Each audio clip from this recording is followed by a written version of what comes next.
အားလုံးပဲမင်္ဂလာပါရှင်ဒီမှာတော့ပေါ့နော်အားလုံးစောင့်မျှော်နေကြတဲ့အချစ်စစ်အပိုင်းနှစ်လေးကိုတင်ဆက်ပေးမှာပဲဖြစ်ပါရှင်ဒါလေးကတော့စသိမ်းပန်းလိုက်ပေါ့နော်ဆိုတော့ let's go တာယာနေတဲ့ကျောင်းတရက်လေးမှာပေါ့မီကိုတယောက်ကတော့ကျောင်းကိုလာခဲ့ပါတယ်ဒါပေမဲ့မီကိုမသိသေးတာကသူတို့ကျောင်းမှာကခူလိုတက်မယ်ဆိုတာပါပဲအဲ့လိုမျိုးနဲ့ပဲမီကိုတယောက်ကတော့ဟိုရိုင်းဒီရိုင်းဟိုလောက်ဒီလောက်နဲ့သွားခဲ့ပါတယ်သူကခူလိုနဲ့မတွေ့ရလို့စိတ်ညစ်နေခဲ့တာပါအဲ့လိုမျိုးနဲ့ပဲသူနောက်မှာကျောင်းသားအသေးရောက်မယ်ဆိုတော့လေသူက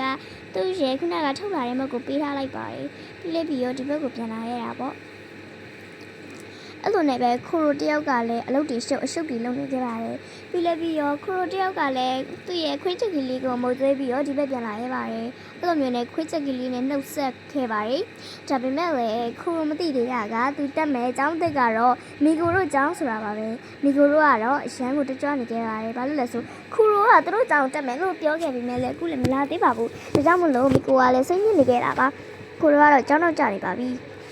ဒါကြောင့်မလို့ကျောင်းကိုဆိုင်ရင်းနဲ့ပြေးဝင်มาတော့တယ်ကျောင်းဆရာမကြီးကတော့ခူဖြည်းဖြည်းဝင်มาကွာ sorry ပါကျောင်းကြီးအဲ့လိုပြောပြီးထွက်လာခဲ့ပါတော့တယ်ခူရိုကတော့နောက်ကျနေပြီပေါ့အဲ့လိုမျိုးနောက်ကျနေနေပဲမီကိုတို့ရှိအတန်းနဲ့ရောက်ခဲ့ပါတယ်မီကိုလန့်သွားခဲ့ပါတယ်ဟမ်ဒါခူရိုပဲအဲ့လိုပြောပြီးကျောင်းဆရာမိတ်ဆက်ခိုင်းပါတယ်ကဲသူ့နာမည်ခူတဲ့တကယ်စင်းတယ်နော်တော့ခူရေမီကိုနာမတော့ထိုင်နော်ဟုတ်စီဟာငါကြွေးတာမုံနဲ့တွားပြီအဲ့လိုမျိုးဆိုပြီးရောမီကိုရဲ့နောက်မှာတော့ထိုင်နေပါတယ်မီကိုကိုတွေ့တော့ခူရိုက hey မီကို hi အဲ့လိုပြောပြီးနောက်ဆက်ကြပါတယ်အဲ့လိုလေးနှောက်လက်ဆက်ပြီးရောသူကချောကလက်ကိုတွေ့လိုက်ပါဒါပေမဲ့အချောကလက်ကိုလုံးဝမစားရပါဘူးမကြိုက်တော့ပါဒါနဲ့ပဲသူတယောက်တည်းမီကိုကိုငန်းနေခဲ့ပါတယ်ဒါပေမဲ့မီကိုကလည်းတိကိုမသိခဲ့ပါဘူးဒါပေမဲ့မီကိုကသူ့ကိုချစ်နေရဆိုတာတော့အမှန်ပါပဲအဲ့လိုနဲ့သူတို့နှစ်ယောက်ကတော့အကြိုက်ချစ်သူတွေပေါ့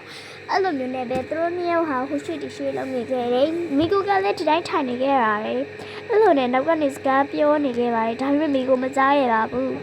အဲ့လိုနဲ့ပဲဆရာကြီးထွက်သွားပြီးတော့ free time အချိန်ကိုရောက်လာပါတော့လေ free time နဲ့ကြောက်လေကြောက်တော့မီကိုတီးအတိပြန်ဝင်လာခဲ့ပါတယ်ပြီးတော့သူဒီလိုပြောခဲ့ပါတယ်ငါနောက်ကကောင်နဲ့စကားပြောရမယ်ချင်တယ်အဲ့လိုပြောပြီးတော့ထွက်သွားခဲ့ပါတယ်ထွက်ပြီးတော့နောက်ကခူရိုကိုသွားပြောပါတယ်ဟေးခူရိုနေဒီနေ့ဘယ်သွားမလို့လဲခူရိုကပြောလိုက်ပါတယ်ငါလားဘယ်မှမတော်အောင်လေကွာဒါလည်းစကားပြောဆိုလို့လားဟုတ်တယ်သူတို့နေကအဲ့လိုပြောနေတဲ့အချိန်မှာပဲကဲလာငါတို့တခြားပြန်တော့မယ်လေအဲ့လိုပြောလိုက်တော့ခူရိုကလည်းရတယ်ဆိုပြီးမသွားတော့ပါဘူးအဲ့လိုမျိုးနေသူတို့နှစ်ယောက်ကလည်းရင်းနှီးသွားပြီးတော့စကားစမီတွေပြောနေကြပါတယ်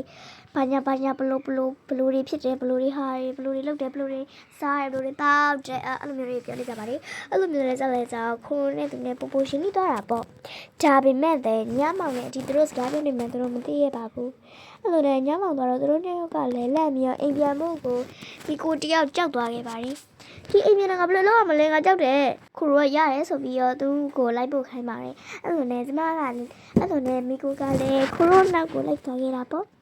အဲ့လိုနဲ့ခူရိုကလည်းမီကိုလိုက်ဖို့ပေးရပါတယ်မီကိုနဲ့ခူရိုနှစ်ယောက်ကတော့တွဲဖို့တွဲပတ်တွေဖြစ်နေပါပြီအခုတော့သူတို့နှစ်ယောက်ကတော့ပြောမှဆိုတော့တော်လေးတရင်စင်းတွေဖြစ်ပုံရတယ်အဲ့လိုမျိုးနဲ့သူတို့နှစ်ယောက်ကလည်းဆိုင်ကယ်လေးမောင်းပြီးတော့ထွက်ဖို့ပြင်ပါတော့တယ်အဲ့လိုနဲ့သူတို့နှစ်ယောက်ပြန်ခဲ့ကြပါတယ်ဆိုင်ကယ်လေးကိုမြင်လေးမောင်းခဲ့တာပေါ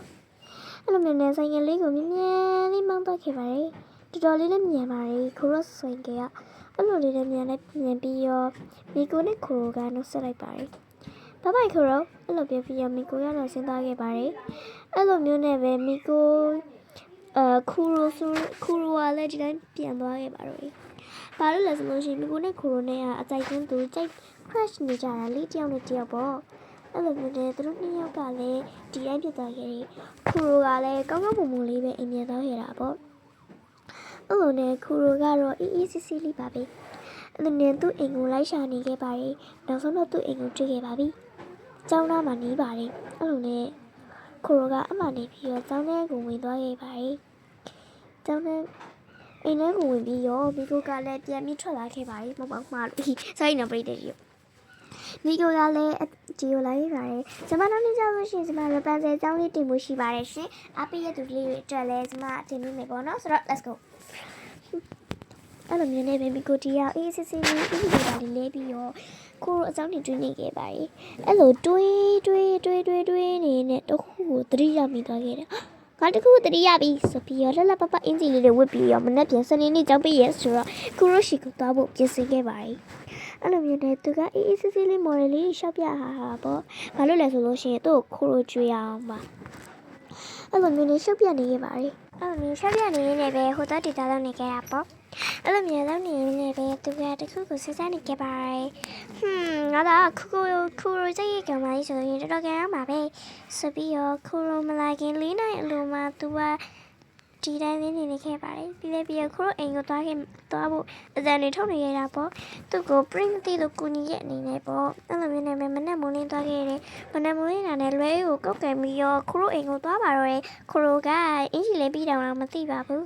ခူရိုကတော့တကယ်အင်ဂျီမလဲပြီးသေးပါဘူးဒါပေမဲ့လည်းခူရိုကအိမ်အိမ်မရှိရပါခူရိုအိမ်ကလည်းတောက်ခတ်ထားတယ်အဲ့ကြောင့်မလို့သူကနောက်တစ်နှစ်ထိစောင့်အောင်ပါပါတနေ့တော့တစ်နှစ်မဟုတ်ဘူးဟီအဲ့လိုမျိုးနဲ့မီကိုကလည်းဒီတိုင်းစပိန်လေးနဲ့ထွက်လာခဲ့ပါတယ်အဲ့လိုမျိုးထွက်လာတော့စပိန်လေးနဲ့အေးဆေးဆေးလေးထွက်လာခဲ့ပါတယ်ပြီးတော့သူကလမ်းတစ်လျှောက်တိတ်ချင်းလေးတင်းကြီးနဲ့ပေါ့ကျေကလေးပြောင်းပြောင်းဘာဒီမီရဲ့ဘာကိုကမမင်းတိုင်းဘူး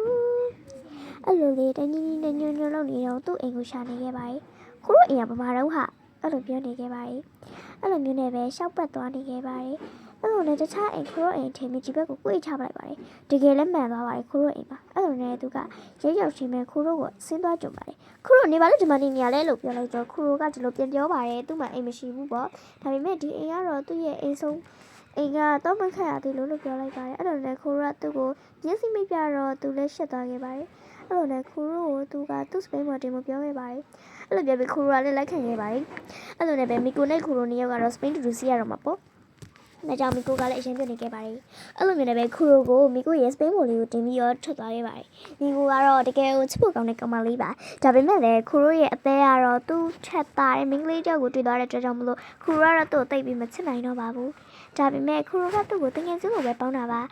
ဒါပေမဲ့မီကိုကတော့ခူရိုကိုရမ်းကြိုက်နေရတာပါအရင်တော့စားတဲ့ချိန်တော့ခူရိုကမီကိုကိုရင်ကြိုက်ခဲ့တာပါဒါပေမဲ့အခုတော့မီကိုကခူရိုကိုကြိုက်ခဲ့တာပါ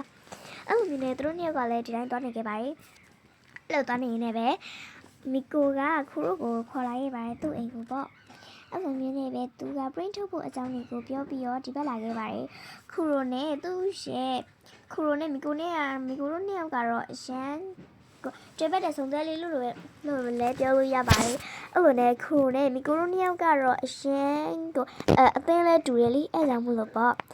ကဲဒီဇလန်လေးကတော့ဒီလောက်နဲ့ပဲကျွန်တော်ကြအောင်ရှင်အားလုံးကိုကြည့်ပေးတဲ့အတွက်ကျေးဇူးအထူးတင်ရှိပါတယ်ရှင်နောက်ဗီဒီယိုလေးမှာလည်းဒီလိုမျိုးစိတ်မရစရာ subscribe ဝင်လေးတွေကိုကြည့်ချင်တော့ like and subscribe လုပ်ဖို့မကြပါနဲ့နော်အားလုံးမနာပြင်မဲ့ဗီဒီယိုမှာအားလုံးတက်တာ follow တွေပြရှင်တော့နေ့ရက်လေးတွေကိုလည်းပိုင်ဆိုင်နေကြပါစေရှင်တတာ bye bye subscribe လုပ်ပြီးကြပါအောင်နော်